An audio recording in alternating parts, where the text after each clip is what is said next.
You're listening to The Coffee Hour. I'm Andy Bates. I'm Sarah Gulseth. It is a good day in studio because we get to visit with real live guests in person and share their stories. Students, Deaconess students who recently traveled on a short-term trip as part of their Deaconess formation and to meet some of our missionaries and partner churches and what it's like in the field. I'm telling the whole story, but I really don't know the whole story because we need to ask them. We have an entire episode to talk to them. This is true. Thanks, Concordia University, Wisconsin, for supporting the Coffee Hour. Find out more about Concordia University, Wisconsin at csl.edu. Live uncommon. Joining us today, students from Concordia Seminary, St. Louis, Deaconess students, Christina Shaffer. Christina, thanks so much for being our guest today. Yeah, of course. And Janie Schlie, thanks so much for joining us today. Good morning. Thank you. It's always fun to get to meet students who are preparing for church vocations, church work, and learn more about that formation process. Tell us about the Deaconess program and how this trip that you recently traveled on is a part of your Deaconess formation. We'll start with Janie and have Christina add to that as well. Yeah, of course. So we are both first year students. We're actually in our second semester right now. So if anyone knows a little something about the Deaconess program, it's like a 2-year program where you're in the classroom learning with other students, and then you go out on an internship. So it's a little bit similar to a vicarage, a little bit different too. So we're right in the middle of our first year right now, and for part of our first year, we did a institutional module, and then we're also doing a cultural immersion experience. So our cross-cultural module, I think, is what it's called. So for our cross-cultural trip, we got to go to the Dominican Republic and have a good experience. Getting to learn more about the missionaries there. We're both interested in like mission work and things like that, so it was a really good opportunity for us to get to see like what people are actually doing. You see a lot of pictures, but it's a totally different experience to get to like be there with real people yourselves. Mm-hmm. Yeah, get to know people. Christina, what about you? How was this trip part of your Deaconess formation? Yeah, so same concept.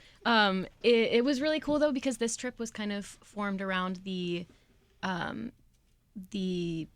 they wanted to make it kind of more of a shadowing missionaries and kind of see what they do every day. Mm-hmm. So it was really cool for me because I'm actually considering being a missionary, a career missionary. So I got to really see what every day is like for them and go through that with Janie, which was awesome. Yeah. You said both of you are considering mission work maybe in your futures. How was this? How did this kind of lend itself to what your future plans are? Yeah. One thing that was kind of cool is I've been on some like short-term like mission trips before, like as a participant, but those are usually with big groups of people where there's an activity for us to do. But on this trip, it was a little bit more casual because it was just me and Christina, just visiting like one-on-one people, like staying with missionaries in their homes, eating the same food that they eat, traveling the exact same way that they would travel during the day. So it really like puts you in the perspective of what like their lives are like, and you get to see like what their mission is firsthand, which was an amazing opportunity. What were your anticipations about this trip and the Dominican Republic before you arrived? What did you know about the Dominican Republic before you got there? I don't think either of us really had any expectations or like knowledge of what we were gonna do or what the Dominican Republic was really like. So I think that was really cool to just kind of go in with nothing and get to really get out of it everything we could without having expectations of what the trip would be like. Yeah, I would definitely agree that both of us came into it like a little bit, I don't know, kind of blind. So we were like, all right, well, let's see what this is going to be about. We both didn't know much about the Dominican Republic. And then I think we were really surprised to see like how much is going on in the Dominican Republic with like the Lutheran, like Central American, like missions and with the seminary down there. It was kind of like, wow, like all of this was here the whole time and we really had no idea. It was right under our nose. Did you get to meet other Deaconess students? Were there other Deaconess students in the Dominican Republic? Yeah, we did. There were actually a ton of Deaconess students over there that live in the neighborhoods around the seminary and the surrounding neighborhoods as well. And it was really cool to get to see them. And we couldn't really communicate with them that well because neither of us know Spanish, but we did have a really good translator with us, our friend who is a missionary there, now our friend. I love her now. But we weren't friends before. Yeah. But she's our friend now. yeah, it was really cool to get to know those people, even though there was a language barrier. Yes. And then we also got to meet a young woman who was there for her internship. So she's actually doing 2 years in the Dominican Republic. She goes to the other seminary in Fort Wayne. So that was really fun to be able to talk to her because she's doing the same program that we're doing. She's a little bit further along than we are, but to get to see like what she's up to down there. Yeah. What kind of wisdom or advice was she able to give you? Because she has been through what you guys are both doing, just a little bit. She knows a little bit more, has been through a little bit more. What was she able to kind of guide you through when you met her? Yeah. I think she was a really cool one to learn from because she never really saw herself as like being a missionary until she got out there. So I think for me, I kind of felt the same way where it was like, oh, that's something that other people do. But whenever I got to meet her and get to be there, I'm like, okay, maybe this is something that I could do too. Because, I don't know, she was, just a student just like me. I'm like, all right, well, you know what, if she can do it, I can do it. It's not like some crazy like otherworldly thing. There's a lot of like awesome support and like resources and things like that. So it didn't seem like so impossible like I'd maybe thought of earlier. Sure. Yeah. Yeah, the whole trip was kind of a peaceful experience for me, which sounds weird because we were both just like didn't know what was going on the whole time.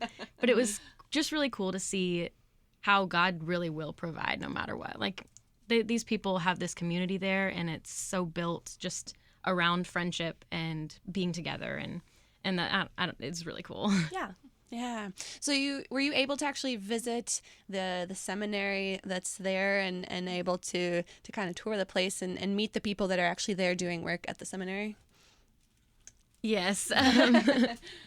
Yeah. So the seminary there is really cool because it's actually 3 stories, and the bottom floor is a school for like younger kids, and then the second floor is the seminary where the guys and the deaconesses do their classes and stuff, and then the top floor is just like offices, I think. But we got to meet all the people there and meet all the students too, which was really cool to get to know them. And we got to interact with some of the kids on the bottom floor too, which was really fun, obviously, because they were super fun, and we played basketball with them and stuff. And yeah, it was really cool to tour that place and see all the work they're doing there. We got to sit in for one of the seminary classes too, which was really interesting. It was all in Spanish, so we didn't understand, but we did have someone who was translating for us, which was very helpful. And we also got to spend just some time like with the seminary students down there, which was another kind of an eye-opening experience because they come from like such a different culture than us, but they really reminded us of like people who we go to school with over at the seminary in St. Louis. So it was kind of cool to be like connected in that way with them. So you saw some similarities between the seminary experience here in St. Louis and there in the Dominican Republic, and maybe some differences as well, but really stemming from cultural differences as well. What did you mentioned that because of the language barrier, it's hard to really follow along, but you had someone translating. What did you learn about seminary life there that might be different from seminary life here that really stood out for you?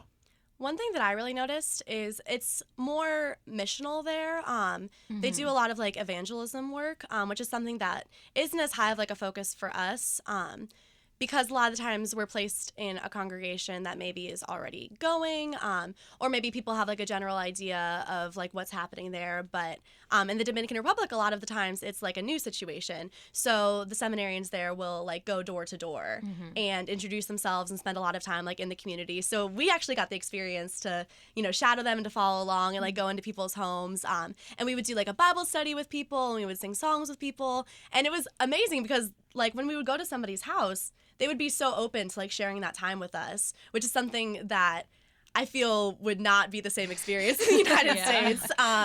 So that was really, really awesome to get to be a part of and get to follow along with them. Yeah, it's really cool to see how even the seminarians there, like not just the missionaries who've already gone through seminary and everything, even the seminarians are really just willing and able to just invest in the people in their community. And they just want to go and hang out with them and get to know them and bring them to church. And they're just really passionate about what they do, and it's really cool to see their faith in action. That's just fascinating to hear, even just the slight cultural differences and how that can shape formation, that process. When you were in the community, I would gather here in the United States, trying to explain to someone what is a deaconess. Sometimes takes a moment or two to really unpack that a little bit, right? And what a deaconess is and what a deaconess isn't, right? Did you find that people in the community knew what deaconesses were, or how you go about explaining it? What was the reception of deaconesses in the community there? They were familiar with the concept. They also have deaconesses there, but it's a little bit of a different program. For us, there's a little bit more like studying and like school involved. We're in a lot of the same classes as the like people who are studying to be pastors, where we do have a little bit more like time to like talk about the differences and things like that, where a lot of their classes for the deaconesses down there are individual like based. So it would be just them and like their home church pastor just talking one-on-one and like learning about like the catechism and learning about the different like doctrines and things like that. So it's a little bit of like a shorter program too, just kind of depending on like how long it takes. So they do have deaconesses. It's just like a little bit less like schooling, I think, that like goes into it. It's a little bit more personal too, where you see a lot of the deaconesses like helping other people out in their community and out and about and like encouraging people to go to church. It's kind of like, I don't know, being the mom of the congregation. Is like the way that I would describe it. Yeah. And even on the other side, sometimes it takes them 8 years to finish because they they work 3 jobs and they have to provide for their family. Yeah. And then they just go through these classes however long it takes them. And the one deaconess missionary that's there, she was working with one woman and she was on like, what was it, like 6 years, and she was just one-on-one working with her until she finishes. Like, she's gonna keep working with her, which I think is so inspiring. Yeah. What are some of the other cultural differences that you noticed or experienced, or maybe weren't expecting? You mentioned things being a lot more relational, people being a lot more willing to welcome people into their homes than maybe we are here. What were some of the other cultural differences that you experienced? Well, I love that there's like a standard greeting there, and every time you walk into a room, you greet every single person in the room and you give them a kiss on the cheek and a hug. And I love that because I just think it's so fun to just be, I don't know, you need that. I just needed that hug and kiss, and it was great. I think the cool thing about that too is just how you said, where you greet every single person in the room, like whether you know them or not, you're gonna get to know them right away. There's no strangers. Another thing that was really cool is when we would go into different neighborhoods, how everybody would know each other and everyone would greet somebody. If you had someone with you, like a guide, then they would introduce you right away. So you really do feel that like family aspect of being in a community. They say that like nobody goes hungry in the communities because if somebody needs a hand, if somebody like gets hurt, then people rally around and they help out, which is really awesome and something that I feel like we could learn a lot from in the United States. We are talking with Deaconess students from Concordia Seminary, St. Louis, Deaconess student Christina Shaffer and Janie Schlie, learning about their recent trip to the Dominican Republic as part of the Deaconess formation. We have more stories to share. You're listening to The Coffee Hour. I'm Andy Bates. I'm Sarah Golseth.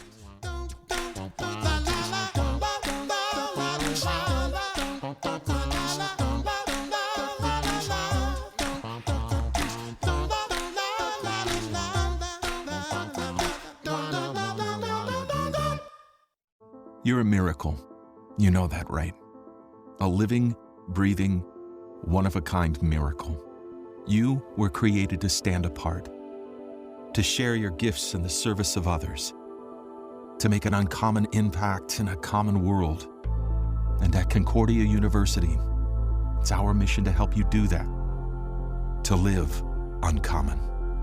To learn more about Concordia, go to csl.edu.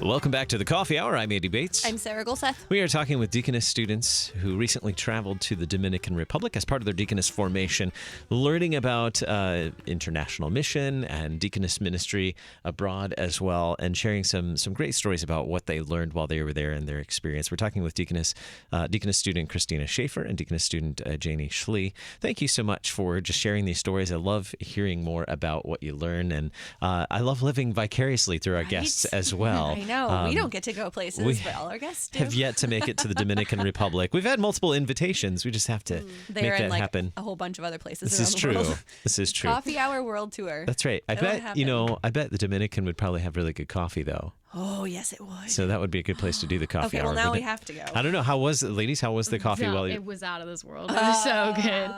And They I drink it love it's so the way they drink it. They drink just like this much with like a teeny tiny bit with a ton of sugar in each one. So like we're not used to that because we're both like, okay, let's have full large cups of coffee here. But their coffee's so concentrated because they make it right there. So it's like, oh, it's good. Yeah, I think we were surprised when they first came over and they brought like the teeny tiny little cups and we're like, oh no, this is not going to be enough. But it really was.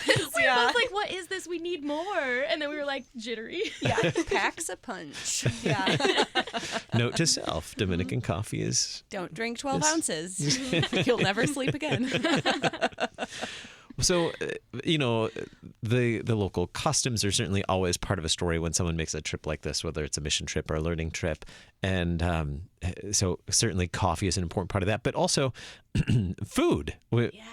Food is, what did you learn about the culture and the community and the relationship with food and how food played a part in that? I think it was really cool because we didn't actually eat that much Dominican food. We had a lot of Venezuelan food, I think, mostly, which was delicious. And we had oh my gosh, their food there was so good. You loved Like it too. empanadas and like arepas. Arepas. Yeah. Oh, the arepas. That were so good. Oh. Yeah. I miss it a lot. Yeah. Can we go back now? Yeah. We could talk for 12 minutes about food and coffee. But I'm curious why it was Venezuelan food, though. Is there a reason why it was Venezuelan? It's probably because a couple of the guys at the SEM there were Venezuelan, so they liked going to the Venezuelan places there. The seminary in the Dominican Republic has students from all over Latin and Central America. So you have people from Peru and from Cuba, the Dominican Republic, obviously. I think we had somebody from Guatemala that we met. So you get all of those different cultures blended together, which is super interesting and fun to be around. Yeah. Who are some of the other people that you met while you were there? Tell us some more stories about some people that you met and that you were able to get to know while you were there. Well, one thing that stood out to me was the amount of women that were there and women missionaries and deaconesses. And it was just so cool to see so many powerful women that God was working through. Just they were awesome. They were so inspiring, and they just cared for everyone around them so much. And they would never hesitate to do what they needed to be done that day. And it was just really cool to see. Yeah. One experience that was really cool is we got to come visit. They have a group home for it's young adults, aged people who have disabilities. So they all get to live together under one roof, and it's really a little family. So we met some of the women who help to run the group home and are a part of their everyday lives and help to feed them and take care of them. But really what's most important is they really treat them like individuals. So they said it's very different from an institutional setting, which maybe these people would be in if it weren't for the group home, where they would be more treated just like a number, or maybe not even getting a name, or just treated as a person with a condition, versus being treated as a child of God, as a person with a name who has a personality and has favorite things and has favorite colors, and loves music or doesn't like music. So that was really cool to get to be a part of and to get to visit and get to see the different spiritual care that's going on there. Who were you've mentioned a number of people that you've met along the way. Who were the people that really stood out for you, that you will remember ever since this trip?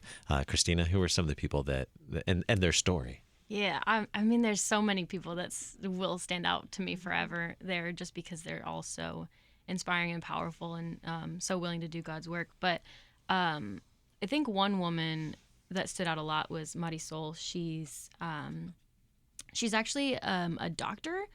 I think she had a doctorate, and she works a lot with the group home and another facility that's about an hour and a half away from there that has a lot of disabled people as well that live there. And the way, like when we visited this, I don't remember what place was called, but when we visited that place that a lot of disabled people lived in, when we walked around by ourselves, it was kind of weird, and like people wouldn't really they didn't really like respect us that much. But then when she was with us, she just commanded respect from everyone around her, and I thought that was so cool because she would just walk in and be like, "No, like stop doing that, go sit down," like, and they would all listen to her, like everyone listened to her because they knew that she knew what she was doing, and everyone trusts her completely. And it was just really cool to see how she has built this facility in the Dominican. Yeah. Another person who I really enjoyed meeting was Caitlin, who is a missionary who's living down there. I think actually her husband is... he's a SEM student. Yeah, is a seminary student. Yeah. So she's down there kind of like as a result of him being there. But, you know, she has definitely taken that as like an opportunity to, you know, have her own like ministry. And one way that she does that is by educating people who are Deaconess students there. So she has like a whole class full of women, and we had one day where one of the women like hadn't been coming to class recently. She's like an older woman, so I think she was feeling uncomfortable where they had like a test or an exam and she wasn't feeling ready. So as a response, she just stopped going to class. So we went to go visit her in her home, and not in like a like, hey, where are you kind of a way, but more of just like a like, we just want to make sure that you're okay, like just checking in on you, and if you need any support, like we'll be there for you. So we went to go visit this woman at her house, and right away she was like, let's have some coffee, like let's sit down, let me put some food out for you. Super friendly and hospitable to us. And unfortunately that time we couldn't stay, but it was very cute because Caitlin made a deal with her. She said, if you come to class tomorrow, then afterwards we'll all come over for a visit at your home. And this woman was so happy to host us at her home. And I think that was a really cool way to see like how like Caitlin had been working with the local culture instead of trying to change the local culture, which is so important, especially for long-term mission work. Yeah. Caitlin, I think Ramirez, I believe is her last name. Yeah. Yeah, we've had her on before too. She's a wonderful deaconess. She's so cool. Yeah. I love her. Yeah, I found her to be super like inspiring. Yeah, she's very awesome. So what were some of the other things that you were able to do while you were there? Some projects you were able to do, or shadowing, or what were some of the activities that you were involved in while you were there? We helped out a little bit with, they just put a lot of books in their library for the seminary. So we helped a little bit with like the organization of that kind of a thing. One day everyone kind of chipped in and painted the building together. We weren't there that day, but it was kind of cool to see just like literally everybody coming together and helping to paint. Yeah, they were like, we'll do a potluck. Everybody like come bring some food. We'll paint the church. Like, yeah, it's just, they're so relational there. It's really cool. So we helped out with that a little bit, but a lot of the time we really just spent like kind of walking around and like sharing time with people. We got to go to a lot of church services, which was really interesting because you could see like how it was similar to maybe some of the church services that we would be used to in the United States and how it's different. They use like the divine service that we use, but you know, it's a lot of like different songs and some of the formats just like a little bit different, but it's cool because there are like some similarities, like we would do the Apostles' Creed and things like that. So we felt very at home there. Yeah, so that was cool to get to see like different ways that people worship there. We also got to sit in on some meetings too with the LCMS missionaries and like learn about like what projects they're working on and what they're up to, and like really get down to the nitty-gritty of like what daily life is like. How do you think this trip to the Dominican Republic will shape your future as a deaconess and how you serve as a deaconess in the future? Christina? Definitely raised my awareness for the fact that there's so much more going on in the world than I thought. And I think it's really important for us to support the missionaries overseas, and even just an awareness, like just to have people know that this is going on and there's all of this going on. Like I had no idea that there were so many cool people over there. Like, yeah. So I think just making sure congregations know about this is going to be really important in my deaconess life. I think that's really true, especially because we don't really know as of right now, since we're still like first year students, where we're going to be long term. Like we're both interested in missionary work, but we don't know if maybe God's going to send us somewhere else, right here in the United States. So always, I think forever my heart's going to be changed where I'm going to be wanting to support international missions and be supporting like long-term missionaries, you know, whether I'm out there in the field or here at home. And to see that like the world is a lot bigger than, you know, what's just around my little St. Louis bubble. Yeah. Well, it has been a pleasure meeting you and hearing your stories about Deaconess formation and your recent trip to the Dominican Republic. Deaconess student Christina Shaffer and Deaconess student Janie Schlie, thanks so much for being a part of the coffee hour today. Thank you for having us. I'm Andy Bates. I'm Sarah Golseth.